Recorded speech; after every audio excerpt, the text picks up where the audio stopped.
Hey guys, Riley Heisey here. I wanted to do a video on my Jeep. I've had it for about 7 months and I realized that I really haven't done a video on it yet. And I've done a ton of modifications to it already, and I'm going to go over those shortly. But I wanted to start out the video just by kind of explaining like what it is. It's a 2012 Jeep Wrangler Unlimited. It's a sport model, so it's got the Dana 30 and 44 rear that I haven't switched out yet. Currently, it is on 488 gears. And it came with factory 321s, and I'm going to do a video of 321s on 35s and 37s as a comparison to, 488s or whatever. But it's the nice base model. It's got power windows, whatever. I didn't want to get one that had crank windows because that shit drives me nuts, and I like a little bit of luxury.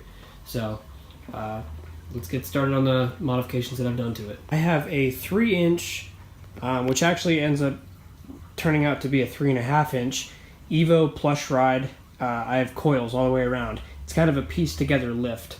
I have Bilstein 5100s underneath it, which are set for a 4-inch lift kit, so I got longer shocks so that way I'd had more down travel. Set of 37 1250 17 Mastercraft Corsair MXTs, which these are really nice tires if you're looking for them. They're really quiet. And I'm on the stock Sahara, Rubicon, whatever style wheels. I did that just as a cheaper method so I could get the 37s on here. So I am on stock control arms, but I have geometry correcting brackets. I know it's really hard to see in my garage, but I don't have much light going on. The head unit I've got on here is a Hispo Amazon head unit. It was like $140, and it's got DVD, radio, Bluetooth, navigation, auxiliary, USB port. GPS is decent, but it's not that great. Honestly, this is one of the nicer head units that I've probably seen for this amount of money. It looks super clean. And it kind of, if you have an iPhone, it kind of matches that style of the factory Apple software on it. So that's why I got it. I thought it looked pretty cool, and I'm an Apple guy, so. The front bumper that I've got on here is just a cheap one that I first got when I bought the Jeep. It's one off of Amazon. It was like $300. I'm actually going to change it out for a stubby bumper, just because it really doesn't match with the eBay short fender flares that I've got on it right now. I need something that kind of comes into here for the body lines. I'm on the, what the hell's the name of them? They're the cheapo LED fog lights, and you can tell that they're the cheapo ones because they're starting to fog up, and it's January and it's raining here. Should be snowing, but that one's been really bad with fogging, and this one I guess just started today. I didn't even notice it. So, and I have the matching LED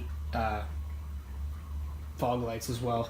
So I'll turn those on, and they're really nice. They're very high output and very bright. So I'm very happy with them. That's in my garage, and that's low beams. They're very, very bright, but I have to obviously reseal them because the fogging issue. I did end up taking the stock tire carrier off the back of it, just because when I put on the 35s initially, after I took off the 33s from whatever they did to it in their crappy rough country kit, it rattled a lot. So I took it off, and I pretty much just threw it in the corner, and I'm going to get a beefier one from Terraflex here pretty soon, just so I can carry another 37. Because if you break down on the highway, and most tire companies don't carry 37s on hand, so they're special ordered. So if you get a flat tire, and you're kind of screwed, and you can't really put a stock 32 on it because that's going to mess up how your vehicle travels, and you'll probably burn your gears out just because at two different heights and spinning at different RPMs. I have a backup camera with the head unit that I got. Works really nice. I like to use it for the woods so I don't back up into trees or anything. That's pretty much all I use it for. I drive a truck and trailer for work, so I don't really need to look into that to go backwards.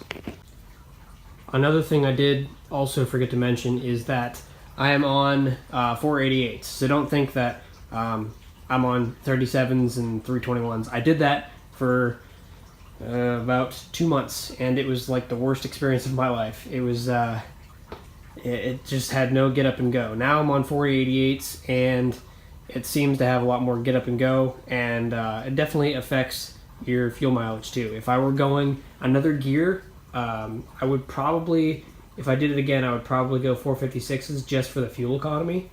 But 488s, you have enough power and enough get up and go and enough wheel speed to turn your tires when you're going off-road. If you're going mudding or whatever, you'll get your tires out of whatever you get yourself into, and it'll spin them clean, and you'll be able to dig yourself out. So now that I've finished with the explanation of everything that I've got on the Jeep and kind of what it is, I wanted to say thank you guys for watching so much, and I hope you click subscribe. I do intend on posting more videos about the Jeep and different modifications that I do to it, how-to videos. I will post a